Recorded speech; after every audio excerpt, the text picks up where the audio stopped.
Donc là, je vais vous expliquer comment je procède à l'affûtage de la machine. Donc c'est un guide de 70, c'est assez long. Alors j'ai d'abord fait une encoche histoire de sur un socle, histoire d'être stable, être surtout en position confortable et équilibrée, de manière à ce que l'affûtage soit équilibré de la même façon.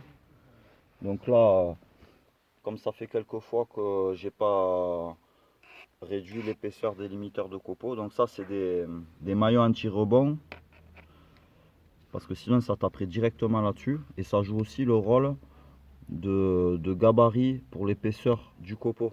C'est-à-dire que plus on va limer ça, plus le copeau il va être épais. Donc là le copeau, on va dire, il est pas très épais. Et comme je vais enlever, je vais faire au moins 3 coups comme ça va réduire encore plus l'épaisseur du copeau. Donc avant d'affûter les gouges, on va d'abord limiter la hauteur des maillons anti-rebond. Mais pause. Donc comme je suis droitier, logiquement je commence d'abord par la gauche, de manière après à ajuster le limage plus précisément avec ma main dominante.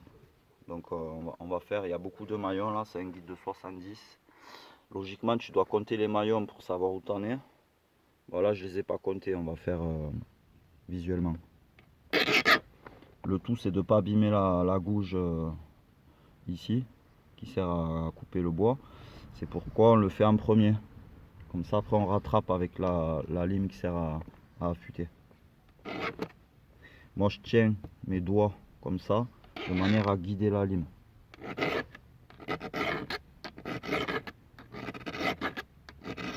Là, 5 ça suffit parce que sinon ça va trop taper.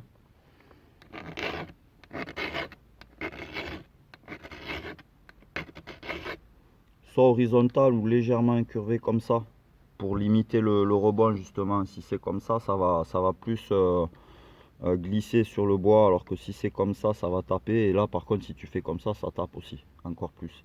Donc moi légèrement je fais un peu comme ça. Voilà, donc on va procéder sur toute la longueur. Quand j'arrive ici, je fais comme ça et je passe à la suite. Lorsque j'ai fait tout le côté gauche, le côté droit pardon, avec la main gauche, je passe au côté droit. 2, 3, 4. Mais comme j'ai une main plus forte, je vais faire que 3. Le tout c'est d'équilibrer gauche-droite pour pas que la machine elle tourne dans le bois. Et après on va procéder de la même manière pour les gouges qui coupent. On va faire d'abord le côté gauche en respectant l'angle qu'il y a sur le trait là, mais en fonction de la dureté du bois, on va modifier l'angle. Si c'est du bois dur ou tendre, ça va pas être le même angle. Si c'est du bois dur, que je dise pas de bêtises, mais vérifier, il faut que l'angle il soit plus pointu. Mais pas trop, parce que s'il est trop dur, ça peut le casser. Parce que justement, si c'est trop plat, ça va arriver trop frontalement dans un bois dur.